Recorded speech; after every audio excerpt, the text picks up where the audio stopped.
চলমান বিশ্বকাপ নিয়ে ফিফার তালবাহানা যেন থামছেই না। ওরা ভুয়া সিদ্ধান্ত দিয়ে প্রথমে ইরান এবং পরবর্তীতে মিশরকে বিদায় করে দেওয়ার পর এবার আরেক মুসলিম দেশ মরক্কোর পিছনে লেগেছে।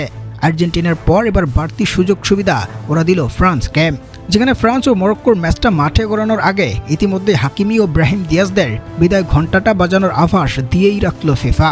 যেন টুর্নামেন্টে আর কোনো মুসলিম রাষ্ট্র থাকুক সেটা চাচ্ছেই না ফুটবলের এই সর্বোচ্চ নিয়ন্ত্রক সংস্থা। প্রদর্শক, চলমান ফুটবল বিশ্বকাপ নিয়ে বিতর্কর যেন শেষটা হচ্ছেই না।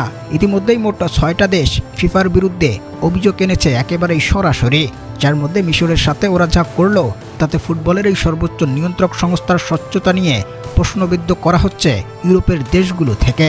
জিয়ান্নি ইনফান্তিনোর নিরপেক্ষতা নিয়ে প্রশ্ন দেশগুলোর। কারণ এই তো সেদিন বেলজিয়াম আর যুক্তরাষ্ট্রের ম্যাচে লাল কার্ডের নিষেধাজ্ঞায় থাকা যুক্তরাষ্ট্রের প্লেয়ার বলগুয়েনকে ডোনাল্ড ট্রাম্পের এক অনুরোধে খেলতে দিয়েছিলেন জিয়ান্নি ইনফান্তিনো। আর এখান থেকে ইরানকে ভুয়া অফসাইড দিয়ে টুর্নামেন্ট থেকে বিদায় করে দেওয়া ও মিশরের সাথে ওপেন দুর্নীতি সবকিছুরই স্পষ্ট প্রমাণ মিলেছে।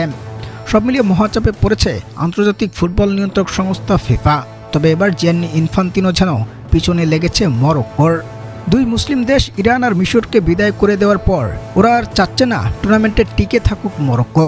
তাই ইতিমধ্যেই ফ্রান্স ও মরক্কোর মধ্যকার ম্যাচে 5 জন রেফারির নাম প্রকাশ করেছে সংস্থাটি। তবে মজার বিষয় হচ্ছে এই 5 জনেই একটা দেশের, আর সেটা হলো আর্জেন্টিনার। যেখানে ফিফার এমন সিদ্ধান্তে স্বস্তিও মেলাতে পারছে না ফরাসিরাও। ওরাও পড়েছে মহাচাপে, কারণ এবারের বিশ্বকাপটা ঘরে তুলতে আর্জেন্টাইনদের সামনে সর্বোচ্চ বাধা হবে কিলিয়ান এমবাপ্পে ও ওসমান দেমবেলেদের ফ্রান্স। আর মরক্কোর বিপক্ষে আছে ওদের দেশের 5 জন রেফারি। তাই ওরা চাইবে ফ্রান্সকে হারিয়ে দিয়ে মরক্কোর জয়টা নিশ্চিত করতে, এবং মরক্কো সেমিফাইনালে পাবে স্প্যানিশদের। তখন স্পেনের বিপক্ষে মরক্কোকে বিদায় করে দিয়ে ফাইনাল খেলবে আর্জেন্টিনা ও স্পেন, এবং আরও একটা বিশ্বকাপ ঘরে তুলবে মেসি মার্টিনেজরা। প্রদর্শক, ফ্রান্স ও মরক্কোর মধ্যকার ম্যাচে যে অদ্ভুতভাবে একই দেশের 5 রেফারিকে রাখা হয়েছে, তাতে কি ইতিমধ্যেই আপনার মনেও প্রশ্নটা এসে যায় সেই ম্যাচেও দেখা মিলে যাবে কোনো দুর্নীতির ছোঁয়া? জানাবেন কমেন্টে।